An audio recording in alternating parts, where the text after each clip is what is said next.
VK news, राष्ट्र के नाम।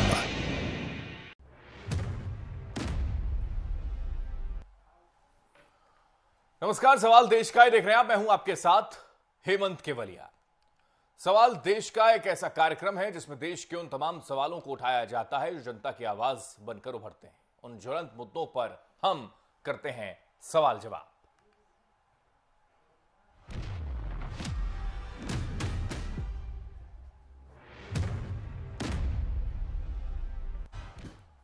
सवाल देश काय में जिक्र एक बार फिर से हिंदुत्व का हो चला है, क्योंकि चुनावी समर में हिंदुत्व के पिच पर एक बार फिर से बीजेपी ने बैटिंग करनी शुरू कर दी।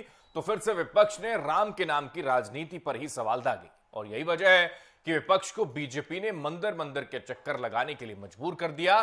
तो अब राम से मतलब जब पूरा हुआ कृष्ण का, यानी मैं होने की तैयारी है विपक्ष ने शुरू कर दी है, जिसकी मानगी सितंबर और नवंबर में देखने को मिल गई, जब योगी ने पीएम मोदी को एक नहीं 2 बार भगवान कृष्ण की मूर्ति भेंट की थी। और इसे राजनीतिक पंडित केवल संयोग नहीं बल्कि एक चुनावी प्रयोग के तौर पर देख रहे हैं। यानी पहले अपने पिच पर खिलाया और अब बीजेपी ने दूसरी पिच ही पकड़ ली है, या फिर यह कहें कि दूसरी पिच को तैयार कर लिया चुनावी मैदान में उतरने के लिए।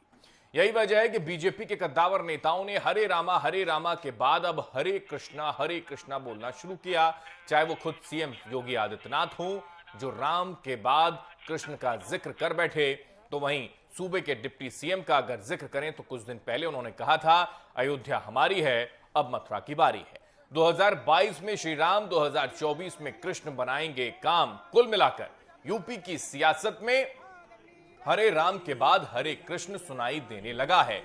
और ये तस्वीरें बता रही हैं कि बीजेपी ने जो पिच तैयार की उस पर बैटिंग करते करते वो अब पीछे हट गई, और पीछे हटते हटते उसने ये संदेश देने का प्रयास भी कर दिया, जो साफ तौर पर जेवर एयरपोर्ट के इनॉग्रेशन के दरमियान देखने को मिला, और वो साफ तौर पर अलीगढ़ में भी देखने को मिला।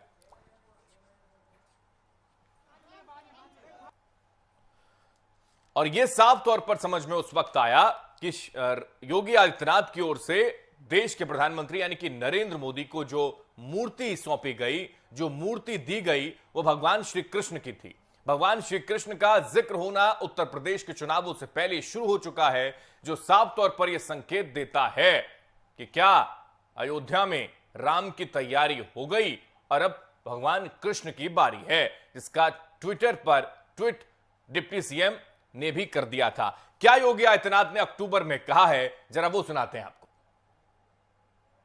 30 अक्टूबर 1990 और 2 नवंबर 1990 को इसी अयोध्या में राम भक्तों पर, राम कार सेवकों पर गोलियां चलाई गई थी। बर्बर लाठीचार्ज हो रहा था। तब जय श्री राम बोलना एक अपराध माना जाता था। तब राम मंदिर की बात बोलना अपने आप में एक अपराध होता था। जो कल तक राम भक्तों पर आज से 31 वर्ष पहले गोलियां चला रहे थे, आज वो आपकी ताकत के सामने झुके हैं। अब लगता है कि अगर कुछ और वर्ष आप इसी प्रकार से ले चले तो अगली कार सेवा के लिए वे और उनकी पूरी खानदान लाइन पर खड़े होते हुए दिखाई देंगे। आप देखना, अगली कार सेवा जब होगी तब गोली नहीं चलेगी, तब राम भक्तों पर, कृष्ण भक्तों पर पुष्पों की वर्षा होगी।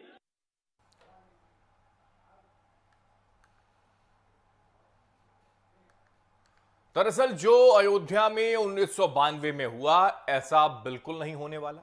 गोलियां नहीं, पुष्प वर्षा होगी। ये जिक्र योगी आदित्यनाथ की ओर से किया गया था, और उसके बाद से ही ये कोई क्रोनोलॉजी या कोई ये संयोग नहीं, ये थोड़ा थोड़ा प्रयोग होता नजर आता है। ये हम नहीं कह रहे, ये तस्वीरें खुद बयां कर रही हैं जो हमने आपको दिखाई।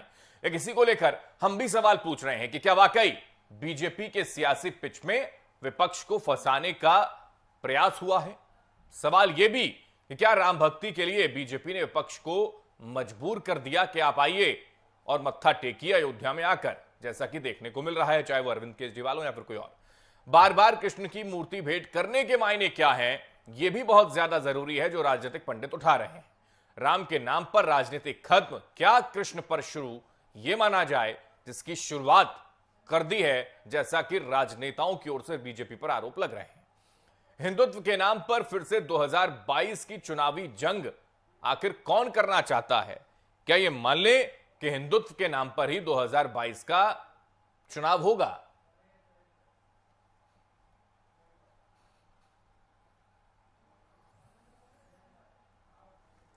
और इसी पर चर्चा करने के लिए सभी मेहमान हमारे साथ जुड़ गए हैं। एक बार उनका हम तारुफ करवा दें। महंत धर्मेंद्र गोस्वामी जी, धर्मगुरु, हमारे साथ मथुरा से जुड़ गए। बहुत स्वागत सर आपका। मोहनलाल गिहारा जी हमारे साथ हैं, बीजेपी के नेता हैं। मोहनलाल जी बहुत स्वागत आपका। आरपी उपाध्याय जी वरिष्ठ पत्रकार के तौर पर हमारे साथ जुड़े हैं।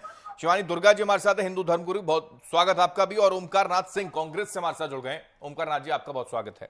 सबसे पहले शुरुआत आरपी उपाध्याय जी आपसे कर रहा हूं, क्योंकि ये जो स्थितियां हैं, क्योंकि हमने बातचीत पहले भी की थी, या चुनाव नजदीक आते हैं तो फिर समीकरण कुछ अलग अलग तरीके के निकलने शुरू हो जाते हैं। अब राजनीतिक पंडितों की ओर से देश के प्रधानमंत्री योगी आदित्यनाथ की उस फोटो को वायरल करके सवाल पूछे जा रहे हैं कि क्या ये मान लें कि राम भक्ति या फिर राम मंदिर के निर्माण की तैयारियां हो गई। अब श्री कृष्ण जन्मभूमि जो 1968 से लड़ाई शुरू हुई है उस पर काम किया जाएगा और उसकी तैयारी बीजेपी कर रही है। क्या कहेंगे सर?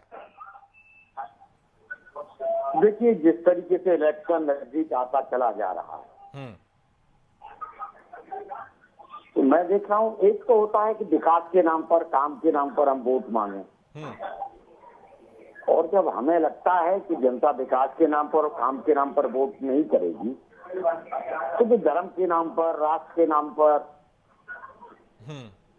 और ये विडंबना है उत्तर प्रदेश, क्या देश की विडंबना कहूंगा मैं इसको, कि यहाँ हम जाति पर, धर्म पर वोट करते हैं, जबकि देखना चाहिए जो काम है, जो जनता की अदालत है, जहां हमने हाजिरी लगाई थी और जनता की अदालत का फैसला था और सत्ता हमको मिली थी। जी जी। तो हमारी जिम्मेदारी उस अंतिम व्यक्ति तक, हम जो भी योजनाएं बनाते हैं, विकास करते हैं, समाज के अंतिम व्यक्ति को जी उसका बेनिफिट मिलना चाहिए। लेकिन मैं देख रहा हूं कि सरकारें अपने आप में आश्वस्त नहीं है, और सरकार क्या, विपक्ष भी अपने आप में आश्वस्त नहीं है कि विकास के नाम पर वोट मिलेगा, तो फिर वो जाति पर और धर्म पर आके टिक जाता है।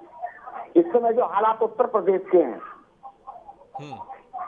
किसी से छुपे नहीं है। देखिए, किसान नाराज है, भले किसी कानून वापस ले लिए गए, उसके बावजूद भी धरना है।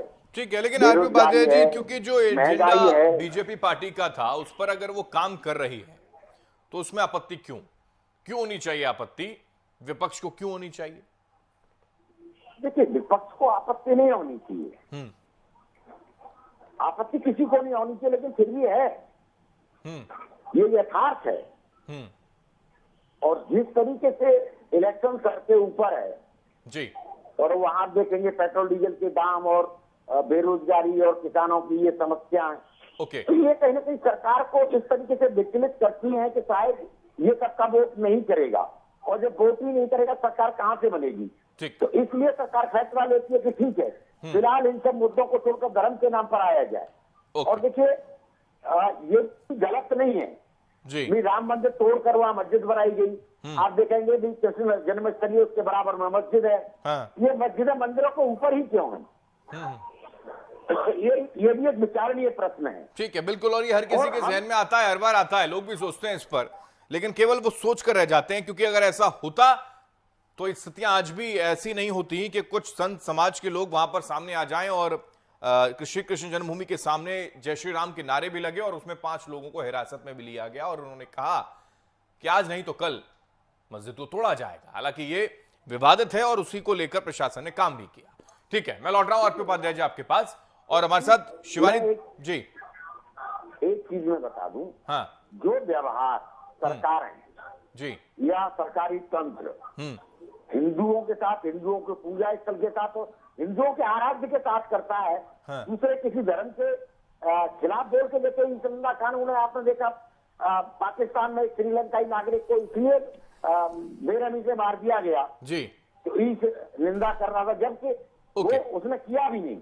बिल्कुल, तो ठीक है। हमारे यहाँ मेरी बात सुनिए, जय श्री राम हाँ। अगर हिंदुस्तान में नहीं बोला जाएगा तो कहाँ बोला जाएगा? मुझे बता दें। वाकई ठीक है। शिवानी जी शिवानी दुर्गा जी हमारे साथ हैं, हिंदू धर्म गुरु हैं। शिवानी दुर्गा जी, जय श्री राम का नारा अगर लगेगा तो आपत्ति तो खैर नहीं होनी चाहिए, लेकिन कुछ लोगों को आपत्ति हो जाती है और उसको लेकर फिर सियासत और राजनीति होती है तो फिर सवाल पूछते हैं कि आप राजनीति कर रहे हैं, लेकिन ऐसा है नहीं। सवाल यह है कि क्या यह मान लिया जाए कि अब एक जो बार बार संयोग बन रहा है वो एक प्रयोग की तरफ इशारा करता है, चाहे वो जेवर के एयरपोर्ट के इनॉग्रेशन के दरमियान देश के प्रधानमंत्री को भेंट की गई कृष्ण की मूर्ति हो, योगी आदित्यनाथ की ओर से दी गई। अलीगढ़ में भी यूनिवर्सिटी का शिलान्यास जब हुआ तब भी ऐसी स्थिति थी कि योगी आदित्यनाथ ने श्री कृष्ण भगवान की मूर्ति दी।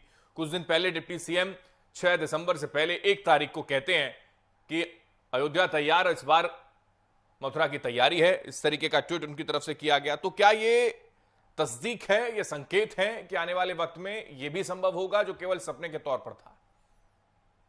हर हर महादेव जी। कभी भी बड़े लोग जो होते हैं वो हमेशा सांकेतिक भाषा का प्रयोग करते हैं।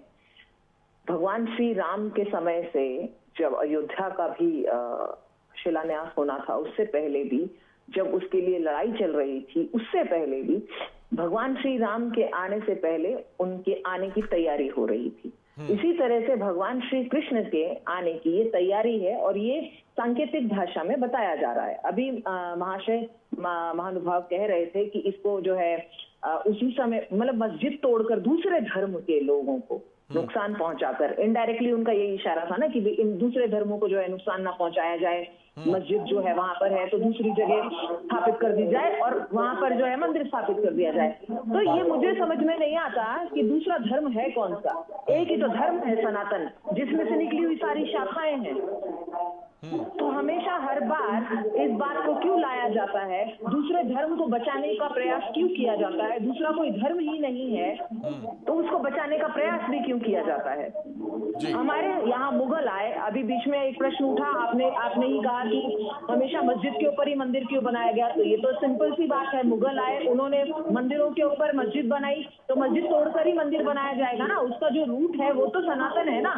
हिंदुस्तान में सनातन सिस्टम रहा है, भूमि सनातन है। ठीक है, ओके शिवानी जी, माफी के साथ रोक रहा हूं आपको। मैं आपके पास लौट रहा हूं, थोड़ी तकनीकी खराबी की वजह से आवाज एकदम प्रॉपर नहीं आ पा रही आपकी।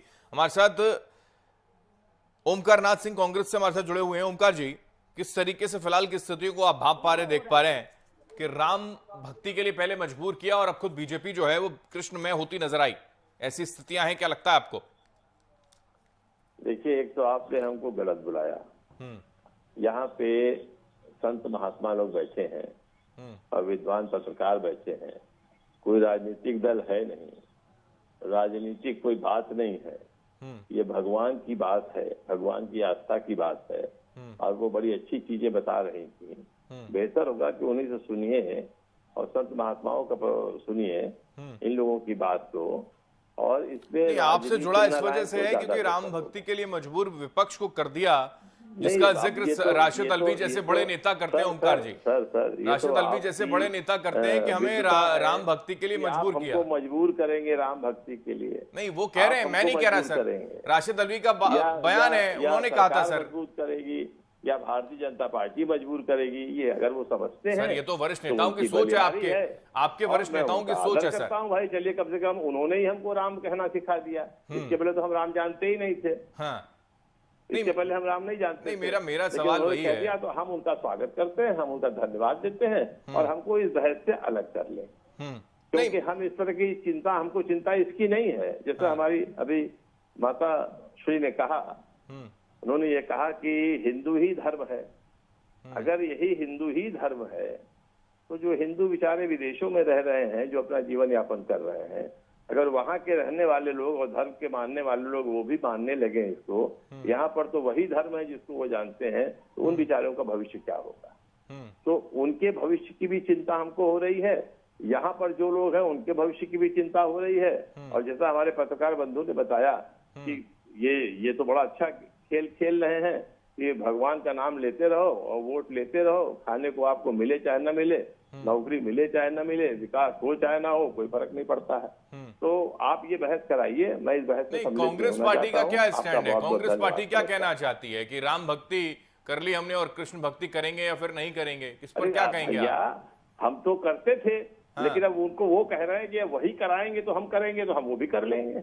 लेकिन हम तो करते रहेंगे भगवान की भक्ति। अगर वो कहते कि नहीं मैं करा रहा हूं तो मैं मान लेता हूँ, हाँ भाई वही करा रहे हैं। नहीं, राशिद अल्वी अगर ये जिक्र कर देते हैं तो फिर क्या माने इसको कि अगर कोई बड़ा नेता कांग्रेस पार्टी का ये जिक्र करे कि राम भक्ति के लिए या फिर मंदिर के दर्शन करवाने के लिए बीजेपी ने मजबूर कर दिया, ऐसी स्थिति पैदा कर दी उत्तर प्रदेश के चुनाव में, तो फिर इस पर क्या आपका कमेंट रहेगा सर? इस पर क्या राजनीतिक तौर पर कोई जवाब नहीं होना चाहिए? नहीं, हम इस तरह की बात का जवाब नहीं देते हैं, क्योंकि राशिद अल्वी साहब हिंदू नहीं है। हम अपनी बात कर रहे हैं। राशिद अल्वी साहब तो कह सकते हैं कि वो मजबूर किया जा रहा है दर्शन करने के लिए, लेकिन हम नहीं कह सकते कि हमें मजबूर किया जा रहा है। तो मित्र, ये सब आप लोग अपनी बहस करो, अच्छी बात है, ज्ञान होना चाहिए, वर्धन होना चाहिए, आप लोग बात कीजिए। नहीं तो कांग्रेस पार्टी कोई एलिगेशन नहीं लगाएगी इस पर? कांग्रेस पार्टी है ही नहीं, यानी कि मैदान में, ये मान लें। मेरा सवाल तो ये भी है ना सर कि मंदिर के दर्शन करने के लिए कांग्रेस पार्टी के नेता मजबूर हो गए, उस पर आप क्या कहेंगे? क्योंकि योगी आदित्यनाथ कहते हैं सर आप तो हम मना कहाँ कर रहे हैं? मैं सवाल पूछ रहा हूँ, एलिगेशन लगाइए, आप जितना गंदी बात हमारे ऊपर कह सकते हो कि हमने कहा है वो कहिए। आप तो एकदम डिफेंडिंग मोड में आ चुके हैं सर, आपको तो ऐसा लग रहा है कि सीधा ये रोजगार के बारे में आपकी क्या प्लानिंग है? ओके, मैं आ रहा हूँ सर आपके पास, मैं लौट रहा हूँ ओमकार जी। आपके स्वास्थ्य के बारे में क्या प्लानिंग है आपकी? ओमकार जी, मैं आपके पास लौट रहा हूँ क्योंकि आज जिस पर बहस हो रही है उसी पर जवाब लूंगा ना सर। मैं आ रहा हूँ आपके पास। मोहनलाल जी हमारे साथ हैं, बीजेपी के नेता हैं मोहनलाल जी। सर स्वागत आपका भी। मोहनलाल जी क्या कहेंगे? क्या राजनीति का आरोप जो लगाते हैं, आप राजनीति करते हो, राजनीति के लिए केवल भक्त राम और कृष्ण का इस्तेमाल करते हो, ये कह रहे हैं ओमकार जी? देखिए हेमंत भाई, पहले तो मैं आपको प्रणाम करता हूँ, आपके चैनल के माध्यम से सब जो दर्शक देख रहे हैं उनको भी प्रणाम करता हूँ। देखिए, जैसे ही चुनाव आता है और जो कांग्रेस है विशेष तौर पे, या जो अन्य दल हैं जिन्होंने कभी राम के अस्तित्व पर सवाल उठाया, आज वो राम नाम की माला जपने लगे हैं और भगवान राम के अयोध्या के चारों तरफ घूमने लगे हैं। विशेष तौर से उनसे ये बात कहूंगा कि देखिए, इस तरह की राजनीति करना छोड़ दीजिए। अगर 2 बार भगवान कृष्ण की मूर्ति योगी जी ने प्रधानमंत्री जी को दे दी तो उसमें कोई पाप किया है क्या? भगवान कृष्ण जो कोई अछूत है क्या? जिस तरह से कांग्रेस ने 70 वर्षों तक ये छुआछूत की स्थिति पैदा रखी, देश आजाद होने से पहले तो थी देश के अंदर, लेकिन ये जो गरीब अमीर के बीच में खाई पैदा करके कांग्रेस ने किया, इसको कब तक बनाए रखेंगे? अब दादा, ये मोदी जी की सरकार है, अब यहाँ अगर उपहार में भगवान कृष्ण की मूर्ति दी जाती है या भगवान राम की मूर्ति जाती है तो इसमें कोई पाप नहीं है। ये हमारे भगवान हैं, ये हमारी आस्था के प्रतीक हैं। इनको देने पे यदि आप बवाल करते हो तो आपकी मानसिकता समझ में आती है। नहीं, मेरा सवाल ये है सर कि राम भक्ति का चैप्टर क्लोज हुआ तो अब कृष्ण में हो गए हैं। बीजेपी राजनीतिक पंडितों की ओर से यही इशारा किया जा रहा है कि संयोग नहीं है बल्कि एक चुनावी प्रयोग कर रहे हैं आप लोग, ऐसा है सर? देखिए, ये मैं हेमंत भाई वही कह रहा हूँ, ये लोग कौन लोग कह रहे हैं आप देख लीजिए। ये तो कांग्रेस के प्रवक्ता होंगे या नहीं, वो तो बेचारे सवाल का जवाब देने से बच रहे हैं। वो तो चले गए डिबेट छोड़कर, उनको तो इतना बुरा लग गया कि वो डिबेट छोड़ के चले गए कि हम तो है ही नहीं मैदान में। उनको तो लगता है कि राम भक्ति हम कर ही नहीं सकते, हमको सिखाया जाएगा, बीजेपी ने सिखाया, क्योंकि ये तो पेटेंट था इनका। वीके न्यूज आप और वीके न्यूज इनको गंभीरता से ले रहा है। जिन लोगों को उत्तर प्रदेश ने नकार दिया हो, जिन लोगों को आज पूरे लगभग देश के 70% राज्यों ने नकार दिया हो, देश की जनता ने नकार दिया हो, तो उनको कौन गंभीरता से ले रहा है? ये तो आप ही बिठा के उनका कद बढ़ा रहे हैं साहब। अरे जो लोग भगवान राम भगवान कृष्ण की मूर्ति को भेंट करने पे यदि उसको राजनीतिक एंगल देते हैं तो इससे बड़ा घोर पाप और क्या हो सकता है देश के अंदर? भगवान राम भगवान कृष्ण भगवान शिव शंकर, ये इनकी मूर्तियां नहीं दी जाएंगी, पर ये प्रतीकात्मक चिन्ह है, ये हमारे आराध्य हैं, हम इनकी मूर्ति भेंट करते हैं और इसलिए करते हैं ताकि किसी को अगर जब इस तरह की मूर्ति दी जाती है तो वो उनके तरह से उनके मन में देने वाले की भी बात आए और रखने वाले की भी बात आए। लेकिन सवाल इसलिए उन्होंने उठा दिया कि अभी कुछ दिन पहले डिप्टी सीएम ने कह दिया कि अयोध्या की तो तैयारी हो गई और अब मथुरा की बारी है। इस तरीके का जिक्र कर दिया तो सवाल तो खड़ा होगा ना कि आप किस तरीके से इसको चुनावी एजेंडा के तौर पर देख रहे हैं। ये वो कह रहे हैं, कांग्रेस के नेता कह रहे हैं और तमाम नेता कह रहे हैं विपक्ष के। हेमंत भाई देखिए, आज अगर मौर्य जी ने इस बात को कहा तो चलो इसी बात को कर लेते हैं, इसमें बुराई क्या है? और इसमें बताइए, इस देश के अंदर भगवान कृष्ण भगवान राम के मंदिर बनाने के लिए क्या हमें किसी का सर्टिफिकेट की आवश्यकता है क्या?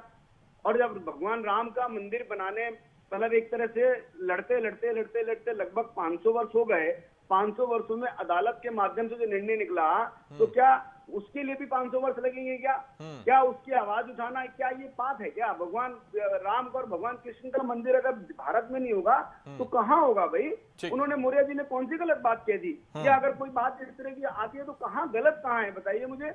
ये जो आज वो लोग जो राम के नाम की को लेकर जिन्हें प्रेस था, वो आज कहीं ना कहीं कभी जनेऊ पहन के दिखाते हैं, कभी किसी मंदिर में जाते हैं। मैं तो आपके चैनल के माध्यम से एक बात को स्पष्ट कर दूं कि यदि इस बात के लिए अगर वास्तव में ये कांग्रेस पार्टी और ये जो दूसरी पार्टियों के लोग जो भगवान राम नाम का अब सहारा ले रहे हैं चुनाव के समय पे, अगर ये तैयार हैं, वास्तव में ये मानते हैं कि भगवान राम का अस्तित्व था और भगवान कृष्ण का भी अस्तित्व है, तो आइए ना सामने। चलिए ठीक है, यही बात कही थी कांग्रेस पार्टी ने, और इसी पर जब सवाल पूछा जाता है कांग्रेस पार्टी के नेता तो फिर वो मैदान छोड़ के चले जाते हैं। हालांकि लौटेंगे या नहीं पता नहीं।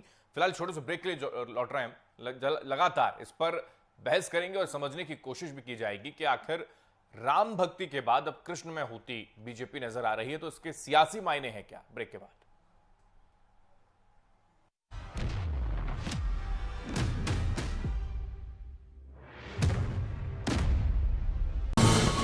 ये है ड्रीम मीडिया नेटवर्क और आप देख रहे हैं देश का पहला 24/7 digital news channel VK news, राष्ट्र के नाम।